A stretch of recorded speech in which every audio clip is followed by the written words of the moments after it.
Tonight, breaking news, the dangerous weather ready to strike. Nearly 40 reported tornadoes, and now the new threat. More could be on the way. Homes and businesses wiped out, 30 million on alert. Plus, the monster twister in Kansas and the storm chasers barely getting away. The kidnapping horror caught on camera. A mother knocked to the ground by a man who grabs her 8-year-old daughter and drives away. The Amber Alert and the tip that finally came in. The deadly home explosion, the pre-dawn blast, obliterating a home and damaging more than a dozen nearby. One person killed, 2 seriously injured. How did this happen? Also breaking tonight, the vacation plane disaster.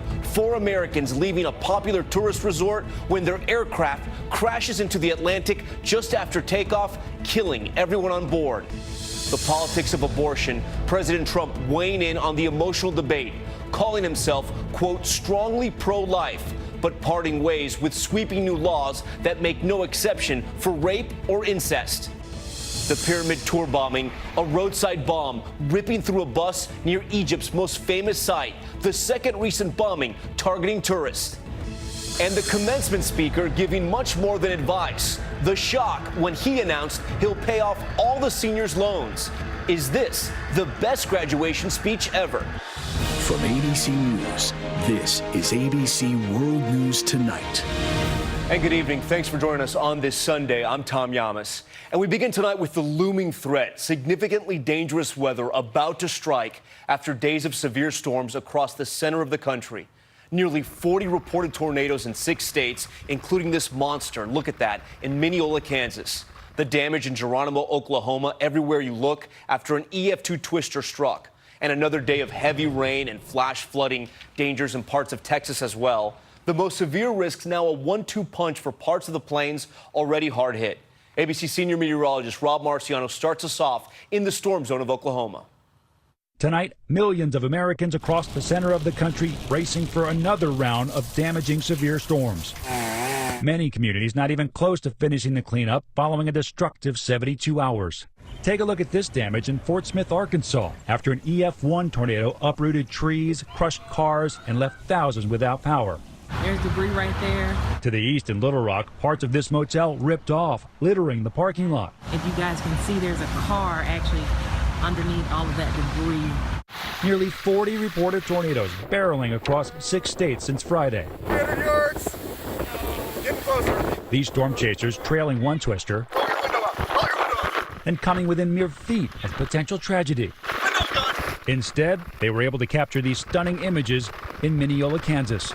In Abilene, Texas, officials there signing a disaster declaration after an EF2 shredded trees and left some homes barely standing. Then another EF2 in Geronimo, Oklahoma. This town cleaning up from another storm with winds up to 130 miles per hour. I seen the tree. Yeah, it was like it was going to come in the window. So the tree hit the wall, and the wall hit your back, Yeah. and the bricks collapsed on your lap, all in a matter of seconds. Yeah. Now these residents in the greatest risk for more potentially violent tornadoes. Are you worried about tomorrow? With more Yeah, storms coming? I'm worried about there's going to be another one. I'm not going to be around here. Officials warning residents across the plains to be prepared and stay alert when the next round hits in less than 24 hours. And Rob Marciano joins us now from Geronimo, Oklahoma. We can see some of that damage right there behind you, Rob. You're in the bullseye again tomorrow, and time this out for us because we also know there's a severe weather threat for other parts of the country, including the Great Lakes and the Northeast. Yeah, that's happening right now. What folks around here don't want to hear is that the threat is again here tomorrow for potentially violent storms. So let's start with that. Here is the convective outlook from the SPC, and that orange, that red, that's the danger zone, and that does include where I'm standing, much of western Oklahoma and parts of the Texas Panhandle, but really up through Tulsa and Wichita. We could see destructive winds, very large hail, not just tornadoes, but tornadoes that could be on the ground for a long time, large, violent tornadoes. So that's what's scary tomorrow afternoon especially. Right now, Indiana, Michigan, much of Pennsylvania, New York, and New England have seen damaging storms from this severe weather, in part because of the heat and humidity, and that's going to continue tomorrow on the East Coast, some of the warmest, most humid air of the season, and here in Tornado Alley, potentially the most destructive storms of the season as well. Certainly what residents here do not want to hear. Tom? All right, Rob, you stay safe as that weather moves in. Next to that mother's horror, out for a walk with her 8-year-old daughter when a man in a car grabs the girl and then drives away. A doorbell camera capturing the mother being knocked down. You see it there, then screaming in panic for help. Police sending out a statewide Amber Alert. And hours later, the important tip came in. Here's ABC's Ariel Reshef. You're watching that chilling surveillance video. A Fort Worth mother desperately trying to stop an alleged kidnapper from abducting her 8-year-old daughter. Just after 6:30 Saturday evening, the two taking a walk on a tree-lined street in their neighborhood. A doorbell camera capturing the moment police say 51-year-old Michael Webb pulled up beside them, suddenly ripping Salem Sabatka from her mother and taking off. Her mom falling to the pavement. You can hear her frantic cries for help.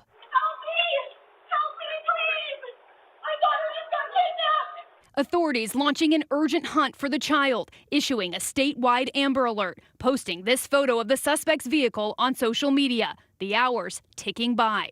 The vehicle we're looking for is a gray 4-door sedan. Around 2:30 a.m., two vigilant church members spotting that vehicle in the parking lot of this hotel, about 10 miles away from where Salem was taken. Officers busting through the door. The little girl's alleged captor arrested.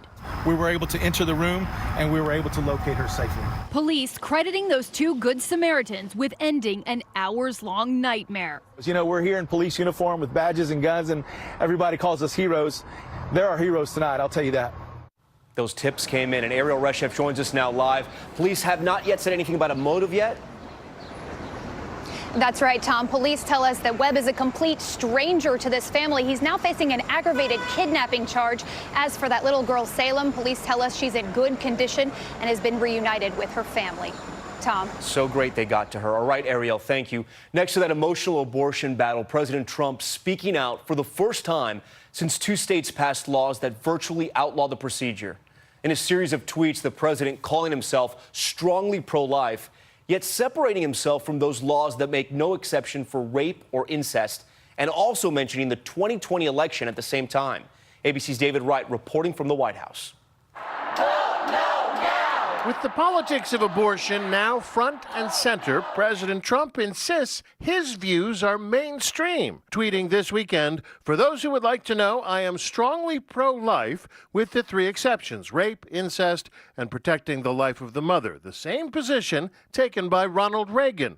But some of the new state laws restricting abortion, including Alabama's near outright ban, offer no exception for rape or incest. I don't support the Alabama law. I believe that there ought to be exceptions. I'm pro-life, but there ought to be exceptions for rape and incest and where the life of the mother is at risk. Until recently, anti-abortion activists have tended to focus on so-called late-term abortions in the 3rd trimester of pregnancy. But new laws in half a dozen states would ban the procedure midway through the 1st trimester, before some women even know they're pregnant. This is dangerous. It is a place that we have never seen. The idea that women in this country should not be able to control their own bodies is beyond belief. They have that constitutional right.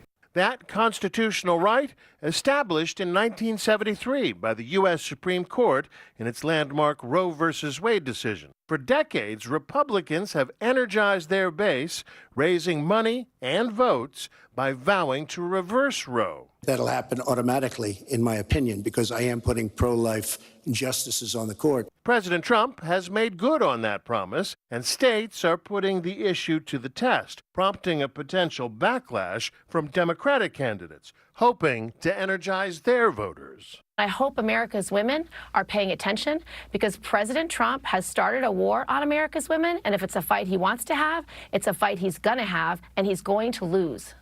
All right, David Wright joins us now from the White House. And David, in his tweets about abortion, the president also mentioning the 2020 election. That's right, Tom. The president tweeted how it's important to, as he put it, stick together and win for life. Republicans clearly hoping to energize their base and claim the middle ground here. But some of these new state laws are for extreme restrictions on abortion, and that will almost certainly energize voters on the other side, Tom. And the Democratic candidates also weighing in. All right, David, thank you. Overseas now, a roadside bomb striking a tourist bus near the pyramids in Egypt, one of the most popular tourist spots of the ancient world. The blast shattering the windshield and disabling the bus, injuring at least 17 people. There's been no claim of responsibility yet, but it's the second attack there in 6 months, the last one killing 3 tourists. ABC's Julia McFarlane reporting from London. Tonight, a bomb targeting a tour bus near Egypt's famed pyramids, exploding in one of the most popular destinations in the world. Footage from the scene showing the windows on one side completely blown out, shattering the windscreen and damaging a nearby car. This man witnessing the terrifying blast, saying, "All the foreigners in the front are injured. I was in the car right behind them." The attackers apparently targeting tourists. Officials say South Africans are among the injured, 16 hurt in total, 3 people treated in the hospital. This coming after a deadly terror bombing of a bus in December. 3 Vietnamese tourists and their Egyptian guide killed in the same area. Egypt has been plagued by terror attacks, which has hurt one of their leading industries, tourism. In 2010, they had more than 14 million visitors.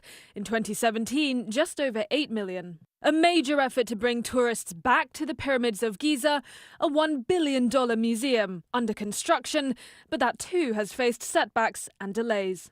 No group has claimed responsibility yet for this latest attack. Egyptian authorities vowing to crack down on those responsible. Tom?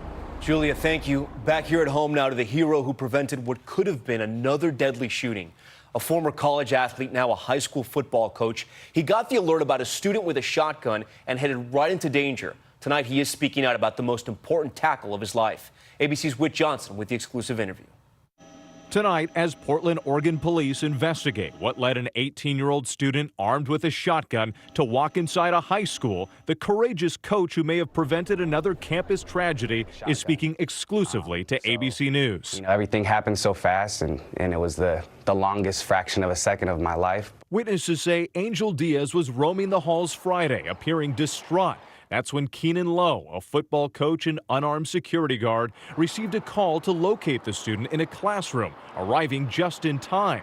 Moments later, Diaz walked in, clutching his weapon. I lunged for the gun, and we both had the gun. We had 4 hands on the gun, and students are running out of the back of the classroom. And I'm just trying to make sure that the end of the gun isn't pointing towards where the students are running, but also not pointed at myself. So I end up getting the gun from him with my right hand and holding him off with my left hand. That tackle by the former Oregon Ducks football standout, the most significant of his life. Police arriving to find the gunman subdued. Students, parents, and others nationwide now describing Lowe's bravery with one word. What does it feel like to be called a hero? I think there's things in my life that have happened that, you know, I think have prepared me for that very moment, you know, to act. So, you know, I'm appreciative. I thank God that no one got hurt, and, you know, thank God that I was in that room. He was ready to act. Whit Johnson joins us now live. Whit, it is striking how decisive he was, but you asked him if he was ever scared at any moment. Yeah, Tom, Coach Lowe tells me that he was acting on pure instinct. No time for fear, no time to even think before he tackled the teen. He also says that he's familiar with most of the students at the school, but this one, Tom, he did not know. All right, a true hero. Great to have you with us on a Sunday night, too, Whit. Thank you. Next to the man who's an instant hero to the graduating class of Morehouse College. Billionaire investor Robert F. Smith giving the commencement address and millions of dollars to pay off every graduate's tuition debt. You heard us right. ABC's Stephanie Ramos with the shock and gratitude after that stunning announcement. It was already one of the proudest days of these young men's lives at Morehouse College. But tonight, the reality of what their commencement speaker told the nearly 400 graduating seniors is sinking in. This is my class, 2019, and my family is making a grant to eliminate their student loans. A graduation gift estimated at $40 million, wiping out the student loan debt of the entire class of 2019. The announcement surprising those on stage. Parents in shock amid the cheers. I asked the person to the left of me, I asked the person to the right of me, the person in front of me, the person in the back of me, is this really what he said? For Ernest Holmes, that means erasing the $10,000 he still owes. I think we're all still in shock. Like, we don't know what to say, really, that all our debt is going to be gone. Student debt is a real issue in this country, especially at historically black colleges. According to a Wall Street Journal analysis, alumni from these schools have a median federal loan debt of about $29,000, 32% more than graduates from other four-year schools. These students vowing to pay it forward. I would definitely want to be able to get to a position where I could provide for future